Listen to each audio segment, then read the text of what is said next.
Bonsoir, chers téléspectateurs d'Afro Info 243. Le 12 septembre de l'année en cours, le ciel au-dessus de la base militaire Mohamed Naguib en Égypte s'est illuminé par une démonstration de compétences et d'unité. Parmi les soldats ayant participé à un exercice aéroporté des sauts d'amitié dans le cadre de l'événement Bresta 2023, un soldat des forces armées de la RDC s'est particulièrement distingué. Les sauts d'amitié est une opération aéroportée multinationale visant à renforcer les partenaires entre les nations participantes. Et cette plateforme donne l'occasion aux soldats de divers pays de collaborer, de bâtir une confiance mutuelle et d'améliorer leur capacité à lutter conjointement contre le terrorisme et l'instabilité dans les régions respectives.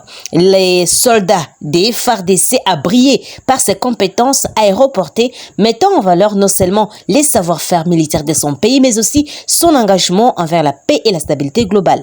Son implication dans un tel événement met en évidence l'importance de la coopération internationale pour relever les défis de la sécurité mondiale.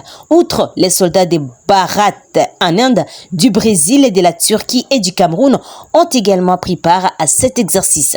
Leur participation constitue un témoignage de leur engagement à contribuer à la paix et à la stabilité mondiale.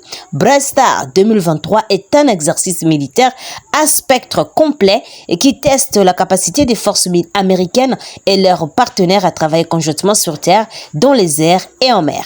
Il s'agit d'un événement significatif pour souligner l'importance de la coopération militaire dans le monde interconnecté d'aujourd'hui.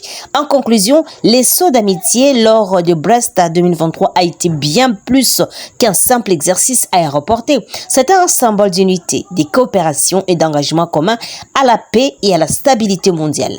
Les soldats des FARDC ainsi que les soldats des autres nations participantes ont non seulement démontré leurs compétences, mais aussi leur dévouement à pouvoir promouvoir les relations internationales. Note interview.cd.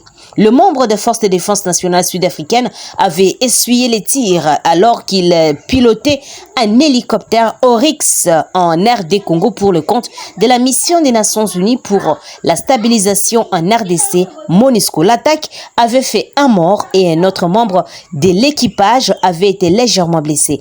L'hélicoptère d'appui au combat Oryx ONU 821 volant de Beniagoma au Nord Kivu avait été touché par des tirs d'armes légères le 5 février. La force de défense nationale sud-africaine avait confirmé l'incident. Un membre de l'équipage avait été mortellement touché et un autre a été blessé mais a continué à piloter l'hélicoptère et a atterri en toute sécurité à l'aéroport de Goma.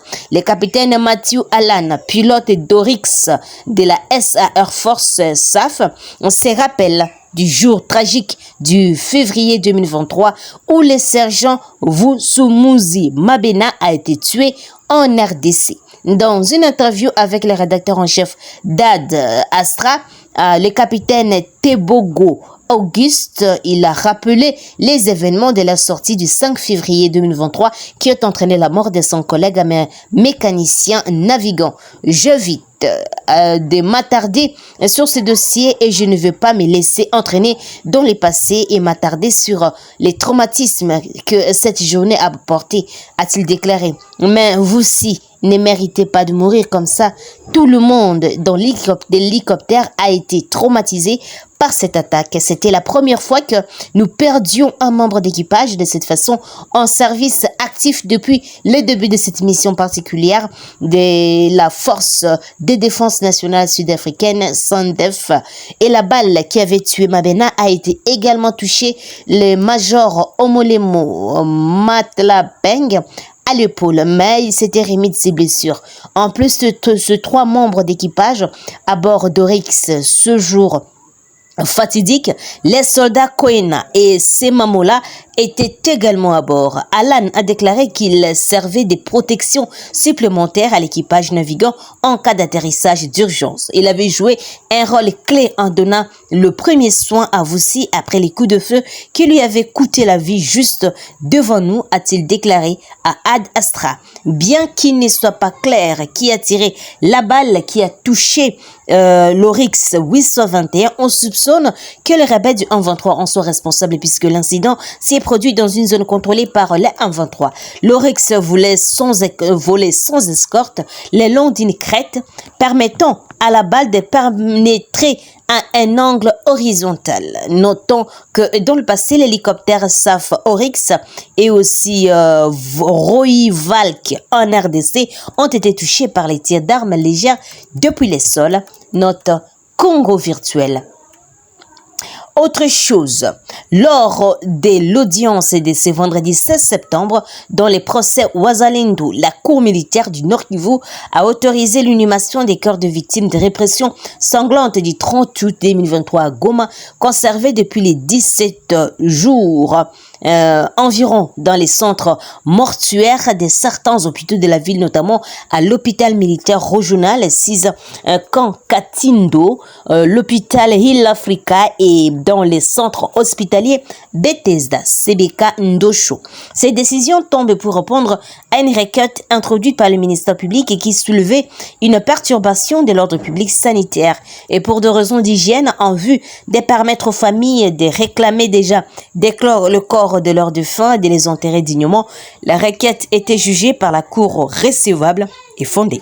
Selon des sources proches du dossier, ces corps étaient déjà en décomposition et dégageaient une mauvaise odeur, notamment ceux de l'hôpital militaire. Cette situation qui procurait un environnement malsain aurait entraîné même des déplacements de certains habitants circonvoisins de l'hôpital et qui abandonnaient déjà leur maison.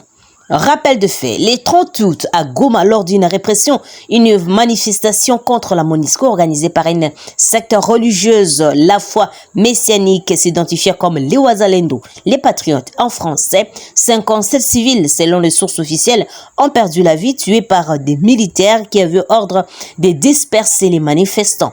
Un procès a été lancé depuis saisissant les commandants de la garde républicaine Mike Makombe ou encore les commandants du 19e régiment Donat Bawili qui comparaissent aux côtés des 4 autres officiers devant la cour militaire de Goma des Nord Kivu étant présumés responsables du tuerie vécue ce jour. Pendant ces temps, plusieurs voix s'élèvent pour réclamer la libération d'une centaine de civils adeptes de cette secte religieuse arrêtés le jour de manifestations et accusés par les autorités provinciales des fauteurs de troubles et a conduit à ces carnages. Le mouvement citoyen et les groupes de pression au Nord Kivu qui organisent déjà des actions de contestation quant à ces, il n'est pas normal que ces citoyens croupissent en prison alors que selon eux, ils ne sont que des victimes et tout le monde attend donc l'issue de ces procès auxquels a tout récemment comparé le maire de la ville de Goma, notre Kivunyota Presse.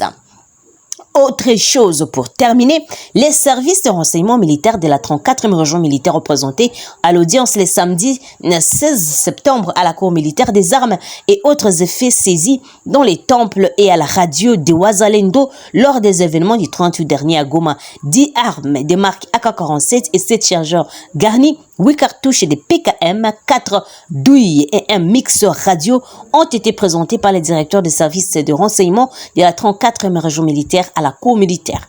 Devant le juge, le responsable de ce service a affirmé que ces armes ont été remises par vague à la région militaire par les chargés des renseignements de la garde républicaine. Mais dans sa déposition, les principaux accusés, le colonel Mike Mikombe, avait dit que ces armes n'étaient pas liées aux événements du 30 août qui ont coûté la vie à 57 personnes. Et selon le dernier bilan avancé par l'auditeur supérieur près la cour militaire, le colonel Michel Kachili, dont la confrontation entre les directeurs de renseignement de la 34e région militaire et les prévenus Mike Mikombe, une vive discussion est survenue quant à la question de savoir si les armes remises étaient bel et bien trouvées au temple Wazalendo. Le directeur de renseignement a soutenu que ces armes étaient liées aux incidents alors que Mike Mikombe rejetait cette affirmation, soulignant que ces services remettent toujours les armes saisies à la région militaire. Un autre officier est venu charger le colonel Mikombe en déclarant que c'est lui qui a ordonné à ses troupes de tirer sur la foule. Au cours de cette même audience, la Cour a ordonné l'inhumation des corps des victimes de cette répression sanglante présumée contre les adeptes de la secte messianique. Note Radio Capi. Merci, chers téléspectateurs d'Afro Info Dessa 43. C'est par ici que nous terminons notre émission. Merci à vous de nous avoir suivis jusqu'à la fin. N'oubliez pas de vous abonner, d'aimer la page et de nous laisser un commentaire.